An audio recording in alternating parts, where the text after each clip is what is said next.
Selamat pagi, Assalamualaikum warahmatullahi wabarakatuh. Jumpa lagi ya bersama saya Sumanto dari Jamblang Studio. Episode kali ini saya mau ajarkan bagaimana proses pemotongan pola kuku kurta pada kainnya.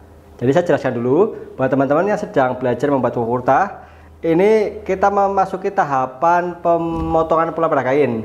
Jadi buat teman-teman ini sekaligus panduan buat teman-teman yang sudah membeli pola dari Jamblang Store. Baik itu pola jiplak seperti ini, kemudian untuk pola instan seperti ini. Untuk perbedaan keduanya saya sudah jelaskan di video yang lainnya. Silahkan cek ya di video saya yang lain. Nah, kita masuki tahapan untuk pemotongan pola pada kain. Di sini saya akan menggunakan hasil jiplakan dari pola jiplak ya, yang ini ya, yang kertas jiplak transparan seperti ini kemarin.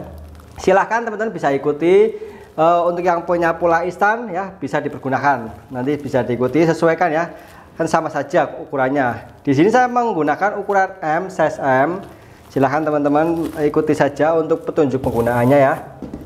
Oh ya, di video kali ini saya akan menggunakan kain ini teman. Ini kain Toyobo, warnanya hijau.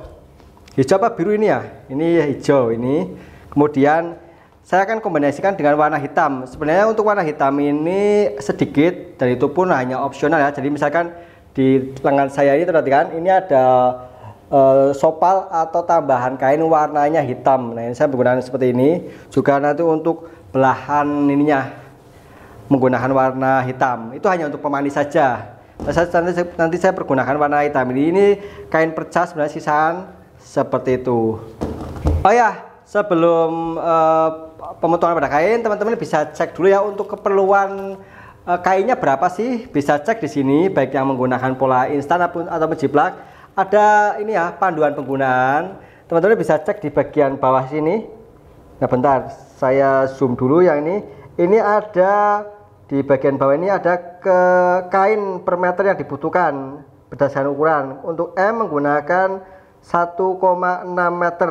Ini dengan hanya perkiraan ya, kalau teman-teman menggunakan kain yang lebar bidangnya 1,5, tapi kalau lebar bidang kecil nanti bisa disesuaikan ya. Biasanya kalau lebih kecil ya lebih banyak lagi.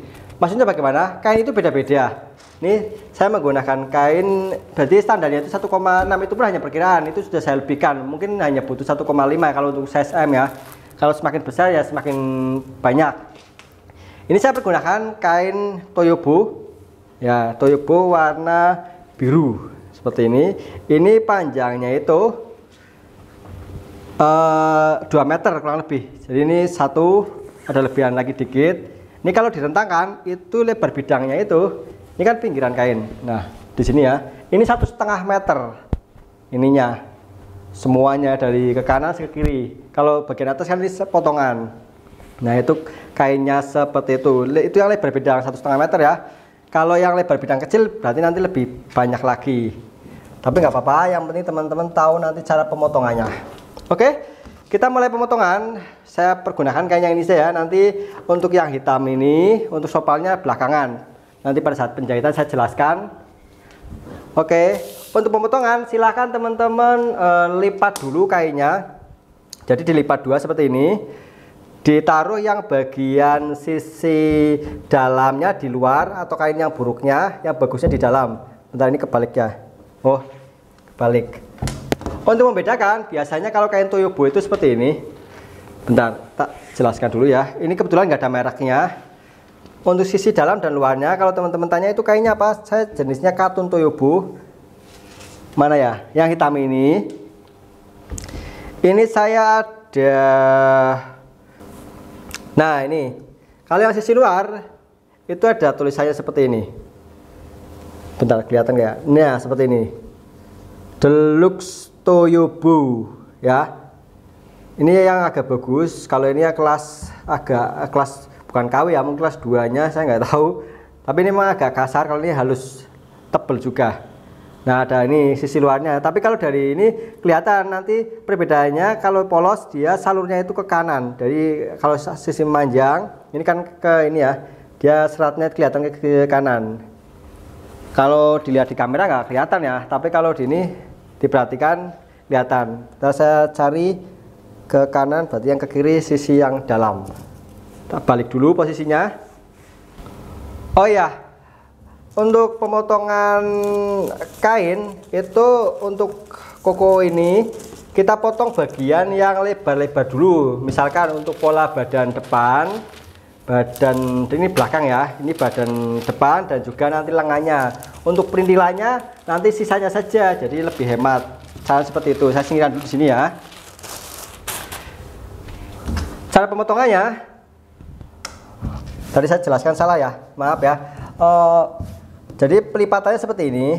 Ini saya tandai nanti sisi dalam yang ini ya, saya corek dulu biar enggak ketukar. Nah, sisi dalam kelihatan kayaknya nih ya. Nah, ini sisi dalam. Yang sisi luarnya saya enggak corek, jadi biar enggak membingungkan. Saya lipat setengah dulu. Kalau untuk soalnya koko ini dia enggak ada jahitan kancingnya depan, maksudnya kancingnya itu bobok di depan. Nah, seperti ini. Jadi sebelah dulu motongnya. Saya ambil yang badan depan. Nah, seperti ini. Jadi ini tuh sisi yang sini tuh lipatan. Saya kasih pemberat dulu ya, ini biar nggak geser-geser. Tak tata dulu. Saya agak geser biar lebih hemat kain.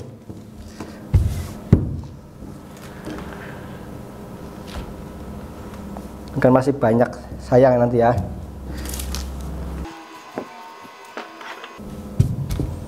Ininya pokoknya biar lurus ininya ya, jangan nyerong potongannya.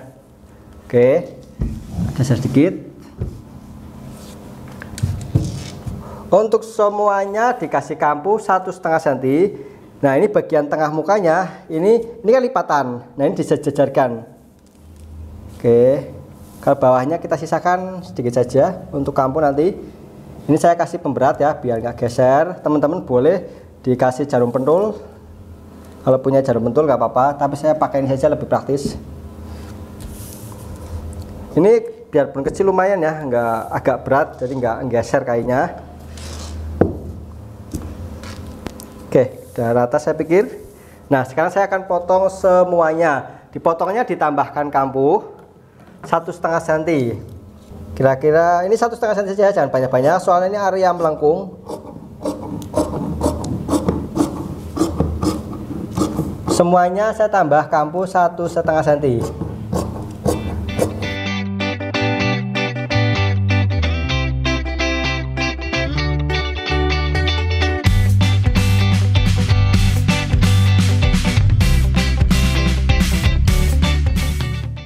Oke, ini badan depan saya jelaskan ya untuk penandaannya. Jadi kita langsung tandai saja bagian atas ini. Ini kan ada tanda untuk posisi saku. Kita tandai di sini kira-kira. Nah, di sini ini ada yang kelewatan sebenarnya teman-teman. Untuk posisi lubangnya itu maaf ya. Ini kan batas atas saku, kita turunkan nanti 2 cm di sini kurang lebih. Jadi turunkan 2 cm. Nah, ini nanti mulai lubangnya di sini kita turunkan 13,5 untuk besar lubangnya. Jadi nanti di sini ada kira-kira lubang sini. Nanti saya jelaskan lagi pada saat penjahitan ya. Seperti itu. Kemudian ini depan ini kan lipatan ya, lipatan teman-teman. Jadi dikasih pembatas sampai sini sesuai panjang ini. Nanti kita bisa ukur lagi pada saat penjahitan, kasih 1,5 cm, pokoknya 3 cm semuanya. Kemudian sekalian saya akan tandai untuk tinggi ini apa namanya saku, biar nanti gampang. Kalau ini nggak usah tandai semua, kita cukup posisi tingginya saja, ditembuskan ke sisi dalam.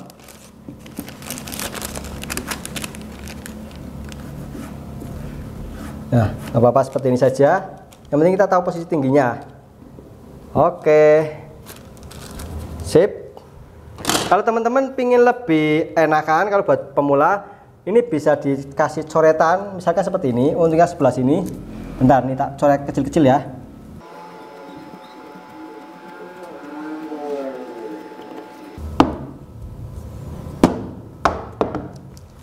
Nah, ini ada tanda kapur. Ini untuk semacam radar gitu ya.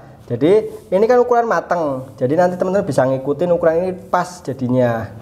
Kalau nggak, misalkan takutnya belok-belok, tapi kalau saya biasanya nggak pernah, saya jahit seperti standar, saya jahit aja seperti itu. Sekarang saya ambil untuk yang bagian belakangnya ya. Mohon maaf teman-teman, saya menjelaskannya agak lama, tapi sebenarnya ini bisa dipercepat. Tapi yang penting biar teman-teman tahu ya. Jadi teman-teman sabar kalau belajar ya. Gak apa-apa lama sedikit, yang penting paham, daripada nanti cepet-cepet nggak jelas bolak-balik nanya. Ya.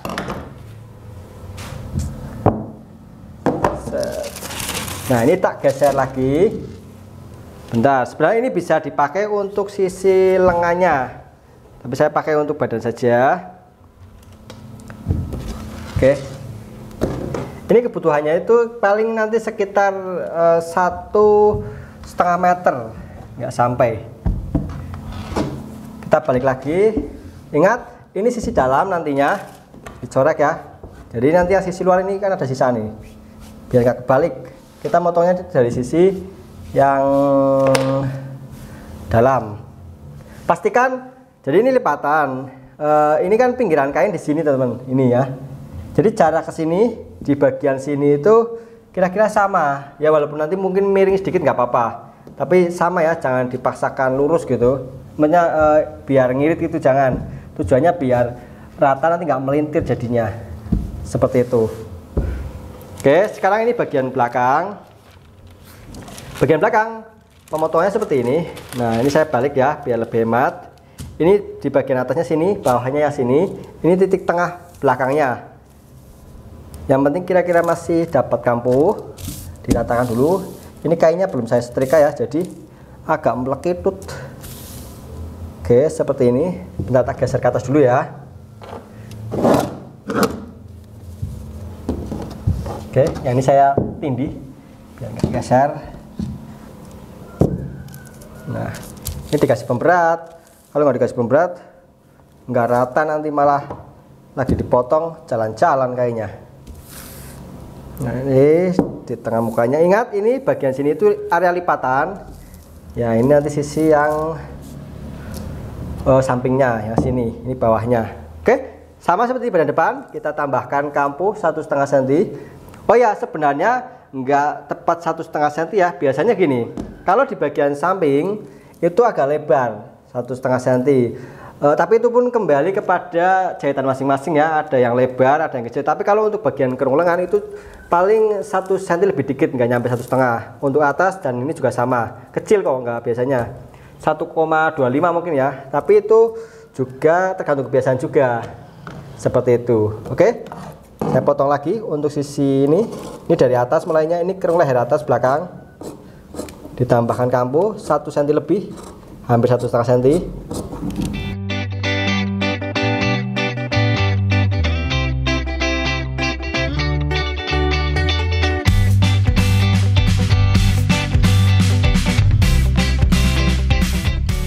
Nah, seperti ini. Saya singkirkan lagi. Bentar ya, jangan lupa ditandai. Ini udah ada tandanya. Pokoknya dikasih X saja gitu ya, buat membedakan sisi depan dan belakang. Pokoknya sisi luar dan dalam maksud saya, bedanya itu seperti itu. Oke, kita lanjutkan untuk potongan lengannya. Jadi ingat, kalau motong itu area yang lebar-lebar dulu. Ini untuk kecil saya potong aja.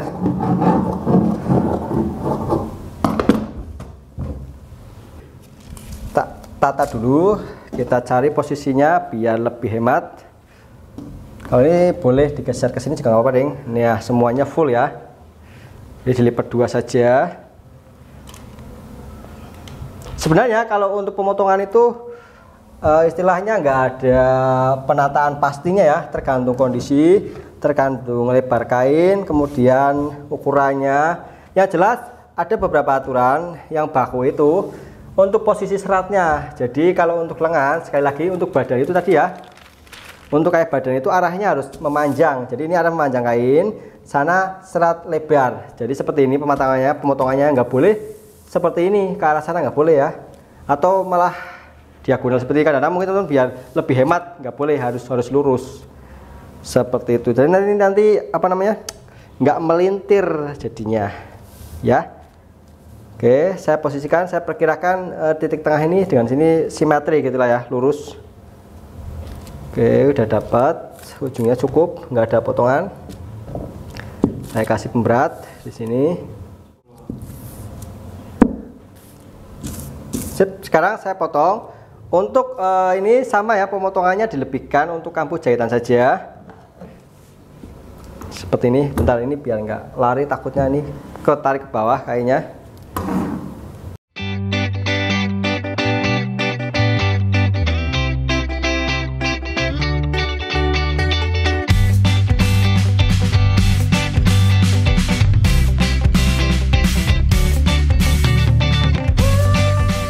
Oke, sekarang kita bisa langsung tandai saja. Ini kan udah ada perbedaan nanti untuk lengan depan dan belakang. Nah, di sini kita bisa tandai. Nanti ini untuk posisi belahan belakang. Kita langsung ceklik saja di sini ya. Sini dulu nggak apa-apa. Penandaan. Kemudian kita tandai di bagian sininya. Ini kan lengan depan, berarti ini sebelah kanan. Kalau yang sininya udah di dalam, teman-teman. Saya tandai kanan biasanya, nanti biar nggak lupa. Kanan. Kalau yang satunya berarti yang ini kiri, tapi penandanya sebelah sininya, belakangnya. Ini kan 2 lapis. Kiri. Ini trik dari saya, jadi nggak usah dilepas dulu, langsung tulis. Nah, buktinya seperti apa kalau ini kanan dan kiri? Karena saya udah hafal ya, udah biasa. Bentar, nanti ini saya coret dulu. Ini kira-kira 10 cm. Baik teman-teman, loh. Kok itu tahu-tahu kanan kiri bagaimana sih? Nah, biasanya seperti itu sama saya. Ini saya tandai 10 cm ke sini tadi ya. Ini untuk belahan. Ini posisi belahan manset belakang ya. Soalnya nanti saya bikin manset belahannya. Tadi 10 cm.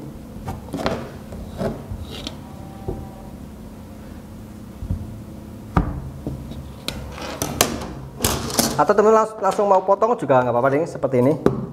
Langsung set. Tapi harus memastikan ini di bagian belakang ya, jangan sampai ketukar.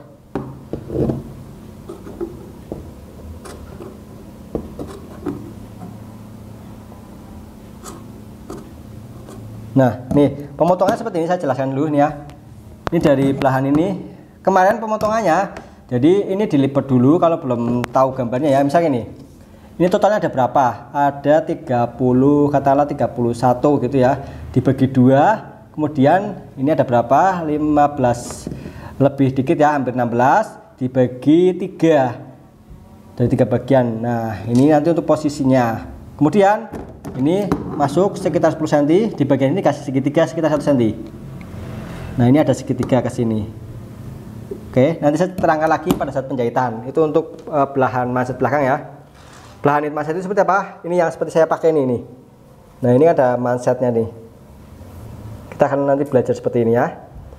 Oke, tadi yang kanan dan yang kiri, nih saya jelaskan seperti ini. Ini ada, ini kan kiri, ya ini berarti kiri.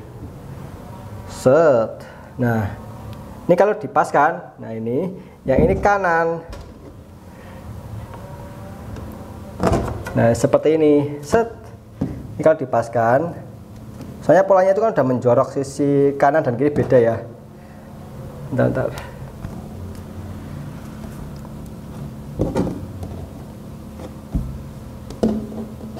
Nah, ini bagian lengannya itu, ini dia agak apa namanya, ke dalam ini ya, beda 1 cm. Ini ke kiri, dan yang ini agak ke ini, kenjorok ke luar. Jadi ini nanti sebelah yang kanan, seperti itu ya. Jangan kebalik, kalau seperti ini nggak bisa. Ya, seperti itu. Setelah badan depan dan belakang, lengan juga sudah dipotong, yang lengan utama. Sekarang kita lanjutkan untuk perintilannya atau alat-alat lainnya. Apalah saja. Jadi ini sisanya tinggal kita sesuaikan nanti untuk keperluan lainnya. Tadi mana ya? Ada sisa yang mungkin nggak pakai, tadi saya ambil dulu. Nah, ini untuk saku yang agak lebar, ini sakunya. Kalau saku juga usahakan ini masih di tetap posisi kain dalam ya, sisi kain yang buruknya. Kita potongnya juga arah memanjang, senada dengan kain utamanya. Ini kan agak miring ya, nggak gini banget. Dikasih kampu semuanya 1,5 cm sama.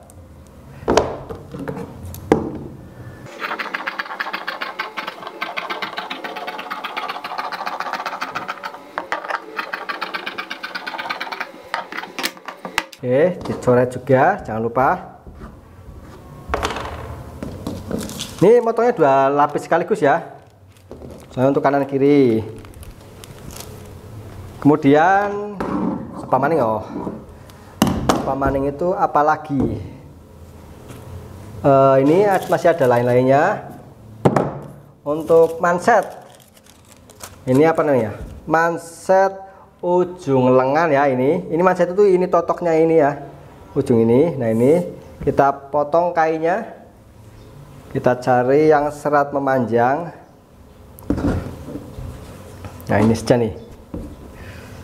Ini potongannya berarti untuk kainnya itu 4 kali ini ya. Jadi ini kan cuman sisi luar, sisi dalamnya juga butuh. Jadi cara motongnya seperti ini. Kalau ini yang ini pinggiran kain, yang saya cari yang memanjang.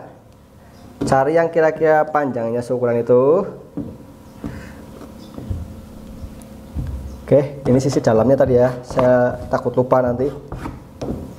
Soalnya kalau nggak disamakan nanti belang warnanya itu. Nah, caranya seperti ini potongnya. Kita letakkan sini. Yang penting masih dapat untuk kampuh. Ini nanti bisa disesuaikan pada saat penjahitan. Jadi yang penting cukup kira-kira dibikin kotak saja dulu.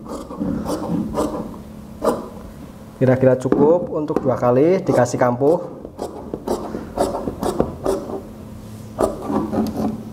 Segini cukup mungkin.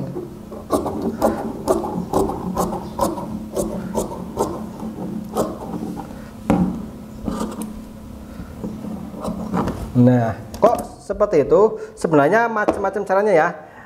Ini maksudnya ini dilipat lagi kalau ke sini. Nah, itu yang penting kira-kira nanti cukup untuk tempat ini. Yang ini kan lipatan, nggak perlu ini ya. Nah, segini. Maaf, segini. Ini masih ada kampuh, nanti dipotong lagi pada saat penjahitan. Ini juga nanti akan diganti menggunakan kain keras setaplek seperti itu. Oke. Nah, setelah manset, tambahan peralatan lainnya saku ya. Saku, kalau saku cuma sebelah tok. Jadi kalau mau bikin kanan kiri ya monggo. Yang penting cukup. Nah, ini juga cukup saya pikir.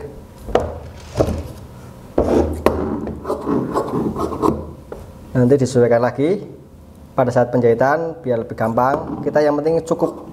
Atasnya biasanya paling butuh kampuhnya itu lipatan ya 4 cm kalau yang model polos gitu ya. Seperti ini cukup ya. Oke, kemudian ini tuh potongan untuk teman-teman jahit ini peralatan manset ini ya. Kan ada 2 lapisan. Yang ini bentar, ini saya jelaskan. Ini ada yang lebar, yang segitiga gede ini sama yang kecilnya. Nah, ini potongan ini. Ini manset saya bikinkan. Teman-teman tinggal potong saja. Kalau ini ukuran ini pas, nggak usah dilebihkan kampuh. Sebenarnya ini nggak terlalu perlu banget ya, maksudnya kalau yang udah biasa tahu pasti ngerti lah, dilebihin dikit juga nggak apa-apa, nggak terlalu presisi gitu ya, nggak harus saklek. Tapi kalau yang nggak tahu pasti nanya itu ukurannya berapa. Ini biasanya lebarnya itu sekitar 7 cm, panjangnya sekitar 15, dibikin segitiga seperti ini.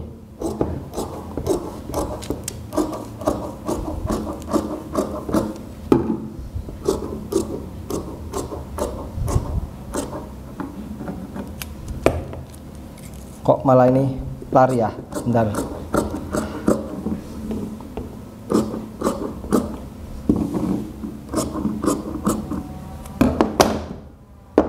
Nah, ini bikin 2. Ini potongannya nggak rata yang ini. Nggak apa-apa, nanti dijahit rata kok. Nah, ini 2 ya sekaligus untuk kanan kiri.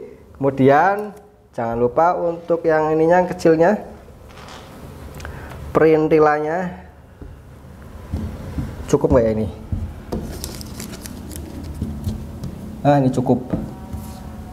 Pendek kok, paling sekitar 11 cm ini.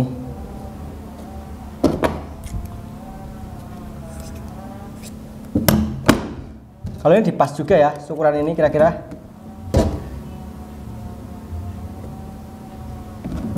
Nanti kalau kebesaran dipotong lagi pada saat penjahitan. Yang penting teman-teman itu nanti paham pada saat penjahitan. Untuk penjahitan manset, saya udah ada beberapa videonya untuk menjahit ini ya, tekniknya. Sebenarnya ini bisa lebih kecil lagi nggak apa-apa. Untuk yang belahannya ini ya.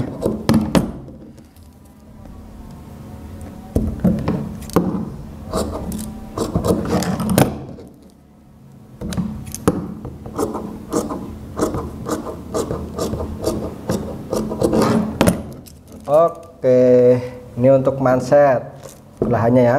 Tadi mana ini alatnya? Oke. Nah, jadi seperti ini ya pemotongannya. Bentar, ini kena angin kiwir-kiwir. Saya jelaskan, sudah dipotong untuk pola badan belakangnya seperti ini. Untuk yang depan ya seperti ini ya, lengannya, kemudian sakunya, dan untuk mansetnya. Untuk potongannya nanti untuk manset sekali lagi nanti akan perlu tambahan staplek, tapi saya jelaskan pada saat penjahitan saja ya. Nanti soalnya kan ini jahitnya itu beberapa tahap step, saya jelaskan detail satu persatu biar lebih ngerti. Kalau saya bikin versi cepat nanti teman-teman nggak tahu cara jahitnya dan lain-lain. Oh ya, nanti masih ada tambahan, dan ini sebenarnya masih ada sisa kain dari bawahnya ya, masih ada sisa kain. Nanti saya untuk sisanya saya perlu untuk bagian yang belahan ini, untuk klep ini ya. Jadi nanti kan ada klep. Ini saya sampel yang ini untuk klep yang ini. Kemudian nanti juga perlu tambahan lagi untuk opsional, atau nggak perlu banget sebenarnya, tapi nanti saya pergunakan untuk lapisan saku ini. Di sisi dalamnya itu ini kalau saya jembreng, nah ini dalamnya itu ini ada sambungan lagi. Tapi ini terkait teknik penjahitan, sebenarnya ada beberapa macam teknik, tapi ini saya tunjukkan nanti kita perlu tambahan ya. Tambahan kain, nah nanti dari kain sisa, tapi nanti saya jelaskan pada saat penjahitan saja. Jadi nanti pas menjahit saku nanti saya butuh jelaskan kebutuhannya atau tambahannya. Bagian ini juga nanti untuk lebar butuhannya berapa nanti saya jelaskan. Juga nanti saya ajarkan dua teknik. Teknik pertama nanti untuk penjahitannya ada yang versi nimpa, enggak nimpa seperti ini ya, yang kerahnya kan ini enggak nimpa. Nah ada yang nanti versi yang seperti ini. Kalau punya saya, nah ini versi yang limpah. Nanti saya untuk kerahnya juga saya modifikasi seperti itu. Oh iya, tadi untuk kerahnya saya lupa hilang. Tapi nanti saya jelaskan pada saat penjahitan saja, nggak apa-apa ya. Nanti ada yang lupa tadi soalnya kerah, tapi nggak apa-apa. Kalau untuk kerah kan gampang untuk pemotongan kainnya. Yang penting untuk badannya seperti itu semuanya. Oh iya, buat teman-teman yang pingin beli pola, yang nanya pola koko kultas seperti ini pola jiplaknya dan pola instanya belinya di mana? Buat yang baru gabung di Jamblang Studio, saya informasikan ini bisa dibeli langsung di toko saya, toko online saya namanya Jamblang Store. Itu ada di e-commerce, ada di Shopee, Tokopedia, Bukalapak, dan juga Lazada. Atau teman-teman bisa pesan langsung, maaf ya, pesan langsung lewat WhatsApp. Nanti nomornya saya sertakan di bagian deskripsi video ini. Atau yang mungkin punya akun TikTok Shop ya, TikTok itu udah bisa buat order. Jadi akun TikTok Jamblang Studio sekarang udah bisa buat order pola. Nah, semoga video membantu. Saya Sumanto dari Jamblang Studio. Selamat belajar dan berkarya. Assalamualaikum warahmatullahi wabarakatuh.